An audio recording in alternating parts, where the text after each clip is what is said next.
Eh bien bonjour à tous et bienvenue dans cette nouvelle vidéo. Aujourd'hui on s'attaque de nouveau aux bases et je vais vous proposer deux recettes de béchamel, l'une traditionnelle, l'une express et diététique. Ensuite à vous de choisir sur laquelle vous voulez vous pencher en sachant que la diététique peut se faire aussi de façon traditionnelle et la traditionnelle peut également se faire de façon express. C'est comme bon vous semble. Donc pour faire une béchamel, il va vous falloir 20 centilitres de lait demi-écrémé. Dans un premier temps, une cuillère à soupe de farine classique et une cuillère à soupe également d'huile. Et pour la façon express, on va prendre 20 centilitres de lait demi-écrémé, également une cuillère à soupe de farine de maïs cette fois-ci, mais encore une fois c'est possible de faire l'inverse et on ne va pas avoir besoin de mettre d'huile. Donc nous allons commencer directement par la béchamel traditionnelle. Donc sur feu doux, nous allons verser une cuillère à soupe d'huile environ. Donc pour ma part c'est de l'huile de colza parce qu'elle est meilleure point de vue nutritionnel. Et on va prendre une cuillère à soupe de farine pour faire un roux.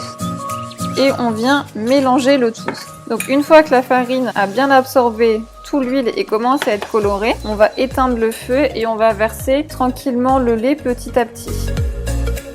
Pourquoi est-ce que j'ai mis de l'huile à la place du beurre? C'est que normalement le beurre ne se fait jamais chauffer parce qu'en fait il se dénature et ça peut être dangereux pour l'organisme et former plus tard des plaques de cholestérol. Donc nous, on ne veut pas avoir de plaques de cholestérol, c'est pourquoi je mets de l'huile. Donc là c'est le moment d'assaisonner comme vous le sentez. Donc pour ma part un peu de sel, un peu de poivre et ensuite ce que j'aime bien mettre dans la sauce béchamel ça va être un peu de muscade. Ensuite, à vous un peu de faire comme vous voulez, d'assaisonner comme vous voulez. La sauce béchamel, plus vous la ferez cuire, plus elle sera épaisse. Donc si vous voulez faire un nappage par exemple pour des lasagnes, pour des gratins, n'hésitez pas à la faire un peu plus fluide. Par contre, si c'est pour des soufflés, la faire bien épaisse. Ça sera mieux pour la consistance voulue finale. Donc moi niveau cuisson, je vais arrêter là, sachant qu'elle va s'épaissir en refroidissant. Donc pour cette sauce béchamel là, ça nous a pris environ 4 à 5 minutes encore je filme, donc c'est un peu plus long. En gros, chez vous, ça prend 3 minutes à faire. Ça, c'est la version longue. Maintenant, nous allons attaquer la version express. Pour ce faire, il va nous falloir simplement un bol, un micro-ondes, de la fécule de maïs. Donc pareil, on va prendre une cuillère à soupe de fécule pour toujours 20 centilitres de lait.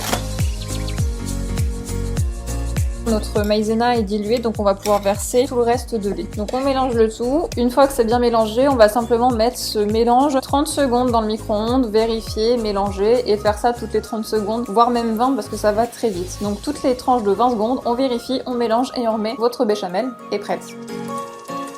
Première 20 secondes, on remélange, on remet 30 secondes. Deuxième tranche de 30 secondes, il va falloir mélanger un peu, puisque du coup un amas s'est formé au milieu. Et en répartissant la chaleur et en remélangeant, ça va bien se passer. Après, plus vous mettrez une quantité faible, et puis bien sûr ce sera rapide. Donc on va le remettre encore 30 secondes, et au bout de ces 30 secondes, ce sera bon. Bah écoutez, je crois que cette fois, elle va être nickel. Donc on va mélanger, donc là ça va être plutôt une béchamel plutôt liquide, mais qui va rester onctueuse. Donc je la mélange, je vous montre la texture après, mais elle est parfaite. Donc il faut savoir que la durée de cuisson va dépendre de la puissance de votre micro-ondes. Pour ma part, 1 minute 30 a suffi, donc moitié moins que la traditionnelle, pour avoir aussi une consistance un peu plus fluide. Voilà, j'espère que cette vidéo de base vous a plu. Comme d'habitude, vous retrouverez la liste des ingrédients en barre d'infos. N'hésitez pas à vous abonner à la chaîne, à mettre un petit pouce, à la partager également à vos proches, à nous retrouver sur les réseaux tels que Instagram et Facebook au nom de Diète Sainte où vous retrouverez des idées recettes pratiquement tous les jours.